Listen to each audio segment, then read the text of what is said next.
What's up, guys? Welcome back to Mudline Motorsports. Today we are removing the carburetor from a 2008 CRF150R. Basically, I wanted to put this video together just because I had a lot of requests on this bike, and the cool thing about this bike is Honda started making these back in 2006 and haven't changed the carburetor assembly all the way up until present. So it's gonna work for anybody with a CRF150R. Really impressed with these bikes and love having them in the shop. Today we are going to go step by step on the removal of the carburetor, what components to remove from the carburetor to get it out of the machine, and then from there we're going to go to the workbench and we're going to show you the removal of the float bowl, the float needle, the pilot jet, the main jet, the needle jet, and the starter jet. And this will give you guys a good idea on how to do this yourself if it's something that you're willing to take on. It's really not something that should intimidate you, but at the same time, you do want to have kind of a common sense of what you're getting into. Other than that, let's get started with the video. Hope you guys enjoy it. Peace.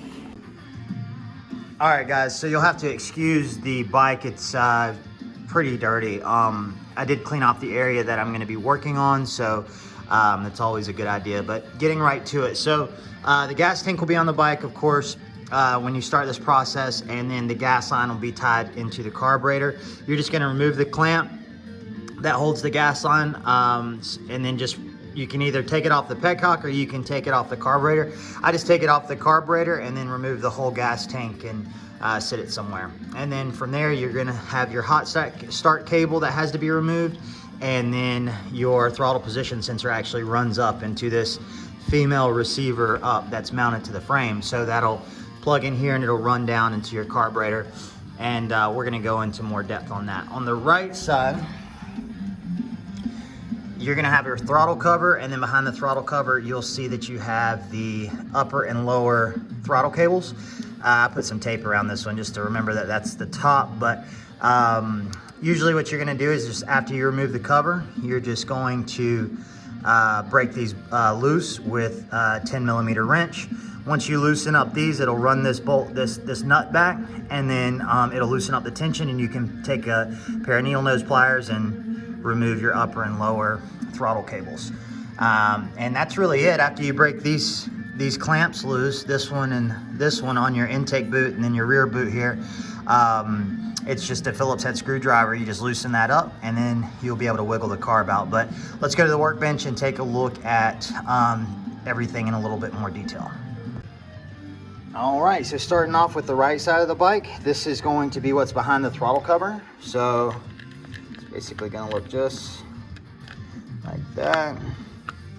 And once it's on there, you'll just take this is a number 4 Allen head. You just back that screw out like so. This will come off, and that'll expose your throttle shaft, which this is spring loaded. And basically, the way this works is you have your upper throttle cable that ties into this position, and then your lower throttle cable that ties into this position. And when you twist the throttle, it pulls the throttle shaft back, which is internally, it's bringing your slide and your throttle needle. It's bringing that up, allowing more fuel into the carburetor. So that's the way it works. But basically, yeah, just pop that the number 4 Allen bolt out, remove the throttle cover, and then go ahead and break these. There'll be a recessed nut that's inside of the structure of this, and then on the outside you'll have the longer nuts where you can take a 10mm and then back those off to relieve the tension, and then you just use the needle nose pliers to get this off. And once this is done, that's it for the right side of the bike, other than the clamp that's going to hold your intake boot on this right here. So when you break that loose, you'll be able to wiggle it out. But first, before you start to wiggle it out, you have to tend to the left side. Now the left side is not necessarily more difficult, but it is different. So with the left side, all right, what you're going to do is you're going to remove the hot start. On this bike, it's metal threads, which are really good, but a lot of times these are plastic, so just be careful. If you're doing this on a bike that has a plastic hot start nut, just be really careful because they strip out very easily. This is going to be a 12 millimeter.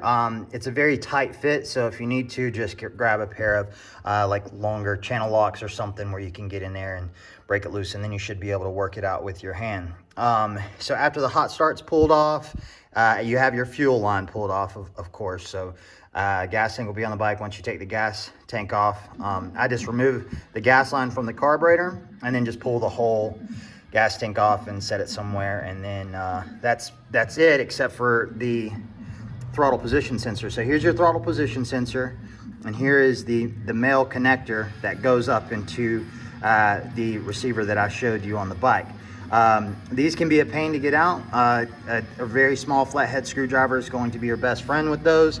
But just don't pull on it unless it's ready to come out, because you will pull these wires right out if you tug too hard. And yeah, that's basically it as far as getting it from the machine. So once you have the right side, you have the throttle cover off, you have the throttle cables disconnected, you have your hot start pulled out, your gas line, and then also the throttle position sensor cable disconnected. What you'll want to do is loosen up both the clamps that are going to be positioned here. So that's going to be this, and on the other side of the bike you just loosen up the other one. You don't have to take them all the way off. As you can tell, I still have them on the actual bike here, but once you loosen them up, you'll be able to kind of manipulate that carb, kind of move it around and get it out of there, wiggle it out of there. It can be difficult, so a good thing to do is I'll actually take this boot and I'll kind of just work it from back here. So you can use it right here and just kind of get in there and just kind of pull back on it. So what you want to do is you want to compress this back and pull this from it, and then kind of wiggle the carb, and it'll definitely work its way out of there, but you're going to have to use some force to get it out. So going back to the carburetor, let's take a look inside. So I'm going to turn this up like this, and I'm just going to lean it just like that. Cool. Okay, so there's your bowl. Now on the bowl is going to be the first thing that you need to pull out. So on this bowl, there's 4 perimeter screws. They're going to be this right here. 4 perimeter screws are going to come out. But before you can remove it, there's actually your fuel to air screw. This one's aftermarket, so it had to be taken out first. This is going to go right down in there. Okay, so this had to be unscrewed first to get the bowl off. Well, here's the thing: this fuel to air screw is set to a certain like a certain position. So usually it's going to be somewhere between anywhere from maybe a turn or a turn and a half out, or maybe it's all the way out to 2.5 turns. Usually that's the window that you're gonna be operating in.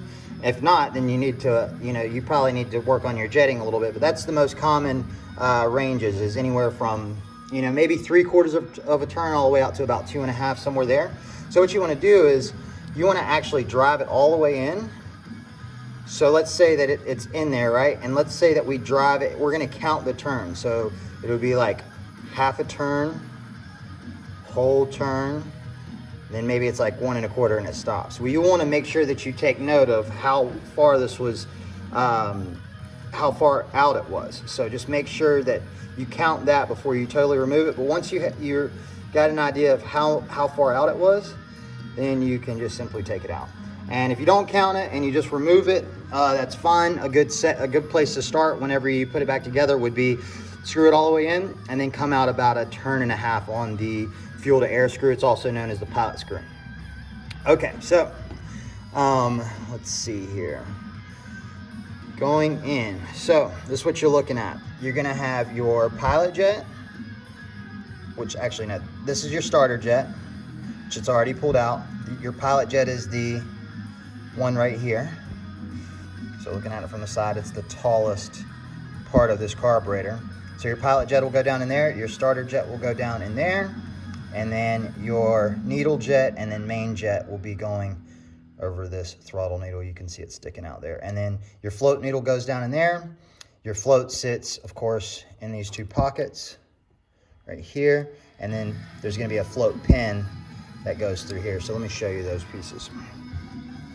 All right, so Here's your float. Here's your float needle. Okay, again, the float needle is gonna go down in there and it's gonna sit on this tab. You see the little hanger there? That hanger slides right up onto that metal tab there. Okay.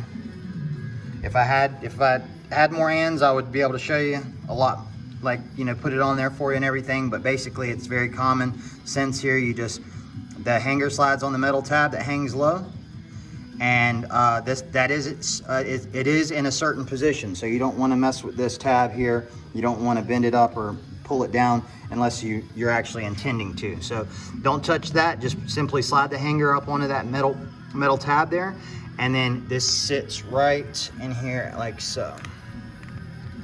Okay, with the throttle needle, or with the float needle down in the brass fitting there.